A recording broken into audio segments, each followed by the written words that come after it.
Aujourd'hui, c'est le premier jour du printemps et je vous propose de fermer la page de l'hiver avec un photographe qui, lui, n'a jamais eu peur du grand froid.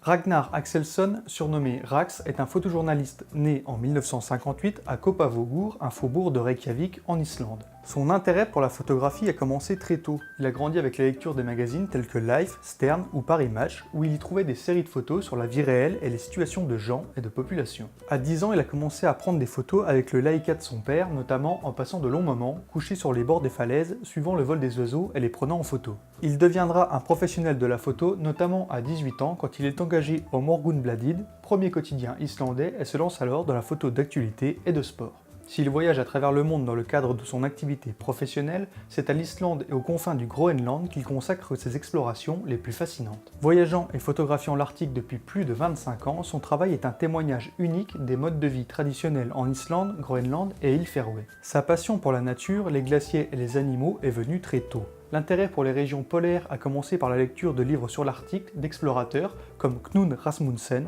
Peter Freuchen et le commandant Jean-Baptiste Charcot. Lorsqu'il a commencé à photographier l'Arctique, il voulait mettre en image la vie des gens dans les circonstances qu'ils vivaient au jour le jour. Il trouvait nécessaire de photographier la lutte difficile de la vie dans l'Arctique et pour obtenir de bons résultats, il considérait qu'il était nécessaire de photographier par des temps effroyables et par des froids glaciaux. Puis, il commença à remarquer ce qui se passait au Groenland. La glace devenait plus mince et moins fiable d'année en année dans les mêmes zones et aux mêmes saisons. Une évolution qu'il suivra au plus près et dont il fera de nombreuses photos. Des séries de photos sur un environnement aujourd'hui fragilisé par les effets du réchauffement climatique, où les populations inuites vivent les derniers instants d'une ère peut-être révolue, où la pratique de chasse séculaire, source de tradition et de survie, s'efface inexorablement.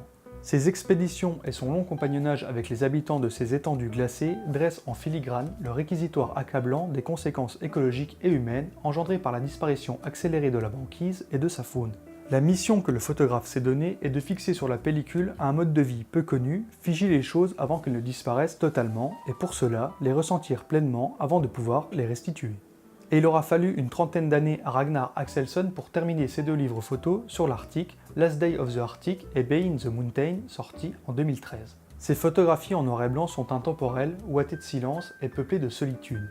Capter dans sa fugacité le mouvement, l'instant, l'atmosphère, ce que le regard exprime. Ces modèles de prédilection sont des vieilles personnes, les pêcheurs en déshérence, les agriculteurs reclus qui peinent à survivre dans les fermes isolées, quasi inaccessibles au fin fond des régions les plus reculées d'Islande. S'il y a tant de portraits chez Ragnar Axelsson, c'est que les visages sont pour lui la mémoire des pays et de leurs habitants, il en reflète l'histoire. Mais on trouve également de magnifiques paysages avec une façon singulière de cadrer et l'on se demande souvent où il est car l'échelle nous manque face aux icebergs et lacs gelés.